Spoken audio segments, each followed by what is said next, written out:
Assalamualaikum warahmatullahi wabarakatuh. Perkenalkan, nama saya Wadet Neta Kemudiana dengan NIM 2220302 109. Hari ini saya akan membahas tentang macam bentuk pola kehidupan.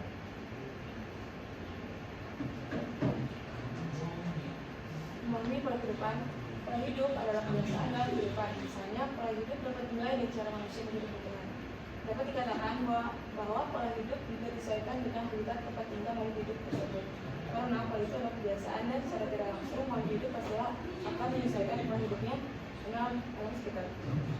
Jika tidak, maka makhluk hidup itu terancam punah. Contoh, dalam suatu desa terdapat pola kehidupan kasta, di mana masih ada masyarakat yang membedakan antara orang kaya dengan miskin, juga masyarakat kalangan kerajaan dengan masyarakat biasa. Hal itu adalah contoh pola kehidupan dalam kehidupan masyarakat.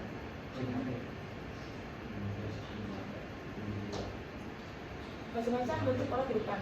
Makhluk hidup dengan lingkungan tertentu membentuk pola kehidupan yang tertentu membentuk pola kehidupan dengan kekhasan masing-masing. Pola kehidupan dapat dibagi menjadi 3 bagian. Yang pertama, pola kehidupan di darat, pola kehidupan di air, dan pola kehidupan yang khas. Untuk pola kehidupan di darat, faktor yang mempengaruhi pola kehidupan di darat antara lain keadaan tanah, suhu, angin, kelembapan udara, curah hujan, dan sinar matahari. Dan untuk pola kehidupan di air juga terbagi menjadi 3 bagian, ada lingkungan air tawar, lingkungan air asin, dan lingkungan air payau. Untuk lingkungan air tawar seperti sungai, rawa, kolam, dan parit, lingkungan air asin seperti laut, lingkungan air payau, dan air tawar. Faktor yang penting dalam kehidupan air adalah air sebagai perantara, penyesuaian, air sebagai larut, pembubaran berbagai zat, air menjadi tekanan ke atas, dan memiliki suhu yang tidak berubah. Untuk pola kehidupan di air dan sinar matahari, lingkungan air dalam yang tidak terus sinar matahari adalah daerah yang tidak ada produksinya, sehingga hewan yang hidup adalah predator dan penyerang, atau bisa disebut penangkaran dan plafora. Lingkungan air yang terus cahaya menghasilkan tanaman hijau sebagai produsen dapat melakukan proses fotosintesis. Pola kehidupan di dalam air karena zat-zat larut pemupukan sering dilakukan di kolam ikan agar tanaman air sebagai penghasil pupuk subur sehingga makhluk hidup di air kekurangan makanan. Limbah industri yang terlarut dalam air dapat menyebabkan produsen dalam air tidak berkembang sehingga ikan kekurangan makanan dan makan. Pola kehidupan yang khas. Bentuk pola kehidupan yang khas hubungan terbalik antara komponen dan komponen dalam suatu ekosistem adalah pola hidup dalam suatu komunitas. Misalnya kupu dengan bunga, badak dengan sinis burung, dan lain-lain. Jadi misalnya benalu dengan benang, halus kecil dengan tumbuhan benang, kutu buah dengan tumbuhan benang, dan lain. Misalnya ikan hiu dengan ikan masa, bunga paku dengan pohon tinggi, dan lain-lain. Pola kehidupan yang khas dari dua yaitu simbiosis dan antibiosis. Untuk simbiosis adalah cara hidup yang bersama antara dua makhluk hidup yang berbeda dalam hubungan yang erat di antara mereka. Jenis simbiosis adalah simbiosis mutualisme.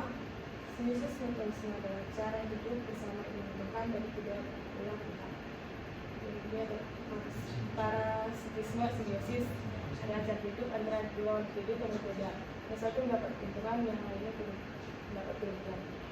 Dan simbiosis komensalisme adalah cara hidup antara dua makhluk hidup yang berbeda. Yang satu diuntungkan, sedangkan yang lainnya tidak diuntungkan.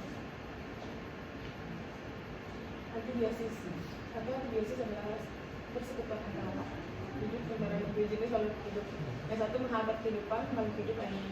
Berbagai jenis antibiotik dihasilkan dari makhluk hidup sebagai antibiotik antara lain tentang penicillin, streptomycin, chloromycin, aureomycin, peramycin, tetracycline, dan lainnya. Misalnya penicillium dengan jamur dan bakteri tertentu. Penicillium dapat menghasilkan penicillin sejenis antibiotik dan menghambat jamur dan bakteri tertentu. Ini ada video tentang pola interaksi dalam ekosistem. Let's go.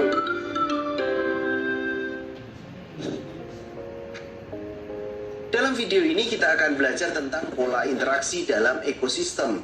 Dan pola interaksi dalam ekosistem itu dapat kita amati di sekitar kita. Kita akan bahas yang pertama itu adalah interaksi antara komponen biotik yang banyak terjadi di lingkungan sekitar. Nah, untuk lebih memahami tentang hubungan interaksi antar makhluk hidup, kita coba cermati interaksi beberapa hewan yang ada di alam liar. Di alam ini, tidak ada satupun organisme yang dapat hidup sendirian. Setiap organisme selalu membutuhkan organisme lain. Adanya saling membutuhkan antara organisme satu dengan organisme lainnya menimbulkan sebuah interaksi. Nah, bentuk interaksi yang sangat erat antara dua jenis makhluk hidup sehingga membentuk hubungan yang khas itu dinamakan simbiosis. Pasti kalian masih ingat apa itu simbiosis. Nah, dalam kehidupan ada 3 bentuk simbiosis. Apa saja sahabat? Ada simbiosis mutualisme, simbiosis komensalisme, dan simbiosis parasitisme. Sahabat bisa searching lebih dalam tentang 3 simbiosis itu. Mr. P akan jelaskan secara singkat nih. Simbiosis mutualisme itu adalah simbiosis yang saling menguntungkan antara organisme yang saling berhubungan. Misalnya 2 organisme berarti satu untung, satu untung. Tapi kalau misalnya simbiosis komensalisme itu yang hanya menguntungkan satu pihak, namun pihak lain biasa saja. Jadi satu untung, satu biasa saja. Nah, berbeda dengan simbiosis parasitisme. Di sini adalah hanya menguntungkan satu pihak saja. Satu pihak untung, satu pihak dirugikan. Itu adalah simbiosis parasitisme. Kita lanjut ya. Interaksi antara komponen biotik dan abiotik dalam ekosistem. Jadi kalau tadi ada hubungan antara biotik dan biotik, itu ada simbiosis. Nah, ini kita akan bahas antara biotik dan abiotik. Komponen abiotik berpengaruh dalam menentukan jenis makhluk hidup yang sesuai dengan lingkungannya. Sebaliknya, komponen biotik pun berpengaruh pada komponen abiotik. Ekosistem adalah suatu sistem ekologi yang terbentuk oleh hubungan timbal balik antara makhluk hidup dengan lingkungannya. Secara alami ekosistem dalam keadaan seimbang.